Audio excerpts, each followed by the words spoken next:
There are moments in history when the course of battle is altered by a single monstrous weapon, a force of nature that can shift the tides of war with a single thunderous roar. Imagine a vehicle so powerful, it can obliterate entire enemy positions from miles away. The Pion, or 2S7, was one such beast. Born from the heart of the Cold War, this self-propelled artillery piece was a colossal weapon, a marvel of Soviet engineering that combined the power of a cannon with the agility of a tank. But why did it become one of the most feared machines on the battlefield? Why is it still relevant today, decades after its first appearance? Stay with us as we take you on a journey through the story of the 2S7 Pion, a weapon that has left a lasting imprint on military history. When World War II shattered Europe, the Soviet Union realized that artillery would be the backbone of any future offensive. But the scale of destruction needed to push back invading forces demanded something far greater than traditional towed guns. As the war raged on, the Soviets learned an invaluable lesson: the power of mobility. They realized that artillery must not only strike hard but must be able to move swiftly, keeping pace with fast-moving tank and infantry units. This shift in thinking would lay the foundation for the mighty Pion. The 2S7 Pion was the result of decades of wartime experience and military evolution.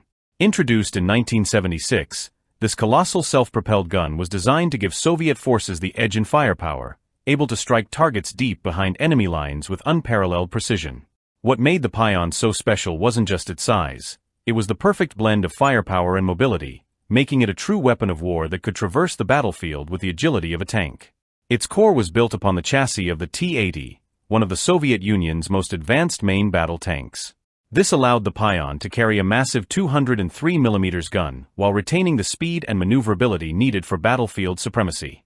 But what really set this artillery piece apart was the raw power packed within that gun. It wasn't just a tool for bombarding distant positions, it was a machine capable of shattering fortifications, decimating troops, and changing the course of battles with a single volley. Imagine this, a 203mm shell, weighing hundreds of kilograms, hurtling through the air towards its target. With a range of up to 37.5 kilometers, and even further with rocket-assisted projectiles, the Pion could strike targets far beyond the reach of most artillery. That's nearly 24 miles. And when it fired, the force was so immense that the entire vehicle would need to brace itself for recoil, its spade-driven rear digging into the earth to absorb the shock. Yet, despite its fearsome firepower, the Pion was mobile, capable of moving quickly to adjust positions and evade counterattacks.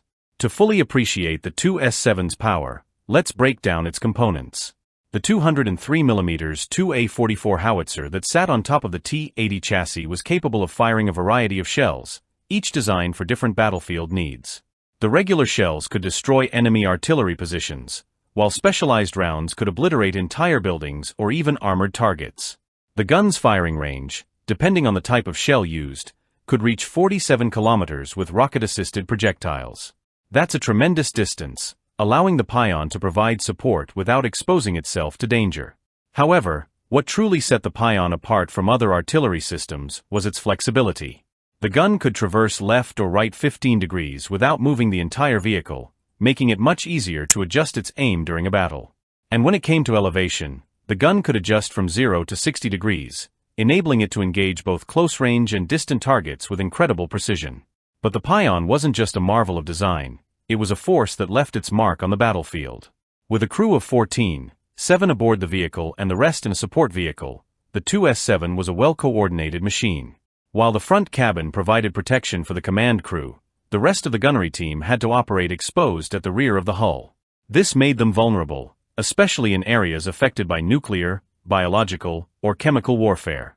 Yet, their role was vital, loading shells into the massive cannon while ensuring every shot counted. Over the years, the 2S7 underwent several upgrades. In 1983, the Malka variant was introduced, improving the fire control system, increasing the rate of fire, and allowing for more ammunition to be carried. These changes made the Pion even more efficient and capable of sustaining prolonged fire during combat operations. Despite its impressive specifications, the Pion's role wasn't just about brute force, it was about giving Soviet forces a decisive edge on the battlefield.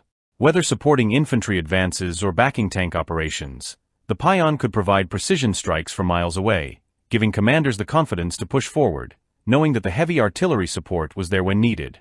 But the legacy of the Pion didn't end with the fall of the Soviet Union. As the Cold War ended, many of the Soviet Union's former allies took possession of these powerful weapons. Countries like Belarus, Ukraine, Azerbaijan, and even Angola were among those who inherited the Pion. And though the vehicle's role on the battlefield may have shifted, its value remained undiminished. In the modern era, the Pion would prove to be just as effective, perhaps even more so, as conflicts raged on in places like the war in Donbass, where Ukraine once again took the 2S7 into active service. In fact, the Pion's revival in the 2010s shows just how enduring this piece of artillery is.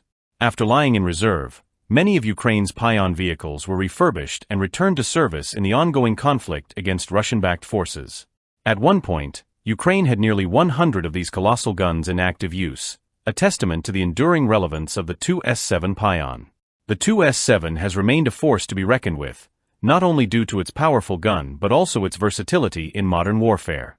It has evolved to meet new challenges, proving that even in an age of precision-guided missiles and advanced technology, the need for heavy artillery like the Pion is still very much alive.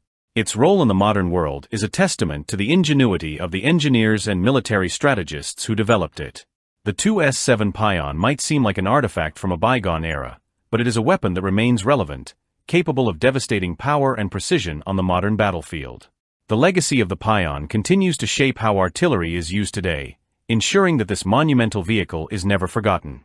If you found the story of the 2S7 Pion as fascinating as we did, don't forget to show your support. Make sure to hit that like button, leave a comment telling us what you think about this monstrous artillery piece, and if you haven't yet, subscribe to our channel for more amazing stories about military vehicles, history, and innovations that shape the world we live in today. We've only scratched the surface, and there's so much more to discover together. Thank you for watching, and we can't wait to share our next incredible story with you.